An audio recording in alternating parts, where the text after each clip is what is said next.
به نام خدا. سلام دوستان. یک پستی رو من گذاشته بودم در داخل پیج مبنی بر این که به مارکت واچ متاتریدر و بروکرتون نگاه کنین و ببینین آخر هفتهتون تو چه تایمیه، یعنی جمعه بروکرتون کندلا رو کی در واقع فرض میکنه معاملات تمام شده. کامنت هایی که الان برای من اومده، من وقتی دارم نگاه میکنم 23 و 54 دارم میبینم، 23 و 52 دارم میبینم، 23 و 54 مجددن، بعد 23 و 44 دارم میبینم و 23 و 32، 23 و 54. خب پس نتیجه داریم میگیریم که هیچ کدومشون بیشتر از 23 و 54 تا حالا نبوده، یعنی دیرتر از 23 و 54 دقیقه نبوده. خب ممکنه این خیلی براتون مهم نباشه، ولی ما داریم بحث اکسپرت رو مطرح میکنیم و وقتی بحث هوش مصنوعی مطرح میشه این 2-3 دقیقه های وقتی خیلی مهمن، حتی ثانیه ها خیلی مهمن. به این استراتژی نگاه کنیم. اصلا چون بحث آموزشیه دارم میگم، باز روی دیتای دموی برنامه ساخته شده و به ارقام اینجا هم اصلا به خوب و بدش هیچ کاری نداریم که اصلا چه ویژگی های خوب و بدی داره یا نه. طبق معمول مثلا اینو با $1000 ساختم، با لوریج 500 ساختم روی یورو یو اس دی H1 و حالا مثلا رسیده به 80578. خب اینا اصلا مهم نیست. حتی یک SL 197 پی پی داره و یک تی پی 360 پی پی، یعنی تقریبا حد سود من 2 برابر حد زیانه. ورود هم با یک لاته که اینها هم مهم نیست. 3-4 تا یک نقطه ورود داره و 3 تا منطقه ورود و میرسیم به کجا؟ به تهش منطقه خروج ما چیه؟ وی کلوزینگ.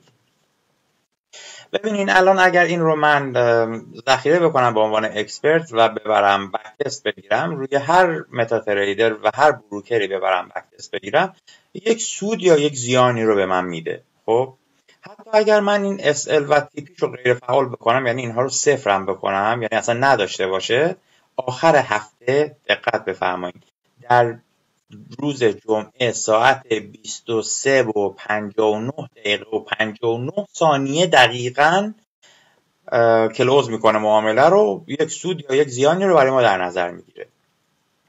ولی در عمل دیدیم که در هیچ کدوم از بروکرهایی که تا حالا شماها دیدین روز جمعه ساعت 23 و 59 دقیقه و 59 ثانیه اصلا وجود نداره، یعنی اون تایم بروکر بسته رفته خوابیده.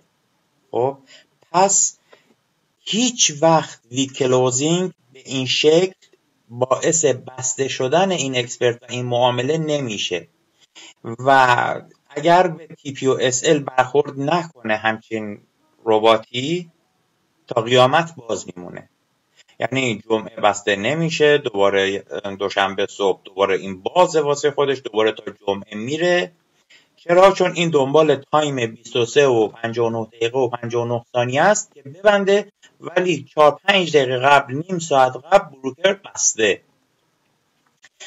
حالا یک راه حل وجود داره برای همچین مسئله‌ای که اونم اینه، البته راه حلش خیلی راه حل خوب و قشنگی نیست، ولی خب میگم ببینین تا وقتی وی کلوزینگ رو شما به عنوان منطقه خروج دارین، میتونین منطقه‌های خروج به عنوان نقطه خروج دارین، میتونین منطقه‌های خروج دیگه ای رو هم در نظر بگیرین، یعنی کلی اینجا منطقه خروج میتونین در نظر بگیرین براش.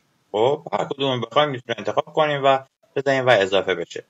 ولی فرض کنین که ما میخوایم این مسئله رو حلش کنیم یک جور دیگه، نمیخوایم منطقه ورود دیگه اضافه بکنیم. ببینین وقتی شما وی کلوزینگ رو دارین، یک گزینه دیگه خیلی شبیه به اون هم داریم به اسم وی کلوزینگ تو، دقیقا زیرشه. وی کلوزینگ تو رو که بزنین به شما میگه که دقت کنین، امیدوارم بتونین بخونین فرایدی کلوز اور چنده. شما میتونید ساعت بسته شدن این رو، ساعت آخر هفته رو تعیین کنین. مثلا بگین آخر هفته رو مثلا ساعت 17 و 59 دقیقه، مثلا 17 و مثلا 30 دقیقه برای من بزن. یعنی چی؟ یعنی روز جمعه ساعت 5:30 تعطیل، ساعت 5:30 این معامله رو ببند. پس آخر هفته شما الان چی شد؟ روز جمعه ساعت 5:30 عصر. منتها یه اتفاق دیگه میفته. اد کلوزینگ لاجیک کاندیشن شما دیگه ببینین آبی نیست. ببینین توی این قسمت آبیه واسه اوپنینگ لاجیک ها، ولی واسه کلوزینگ ها دیگه آبی نیست. یعنی چی؟ یعنی تا وقتی وی کلوزینگ قبلی بود شما باز میتونستید منطق خروج بذارید، ولی وقتی وی کلوزینگ تو میذارین دیگه منطق خروجی نمیتونین بذارید. این خیلی مهمه. پس اگر تنها منطق خروجتون وی کلوزینگ بود، از وی کلوزینگ تو استفاده بکنید. ولی اگر منطقه خروج دیگه غیر از وی کلوزینگ داشتین، بدونین که وی کلوزینگتون کار نمیکنه، بقیه‌شون در عمل قرار براتون معاملاتتون رو ببندن. آرزوی موفقیت دارم و انشالله همیشه پرسود باشین. خدا نگهدارتون.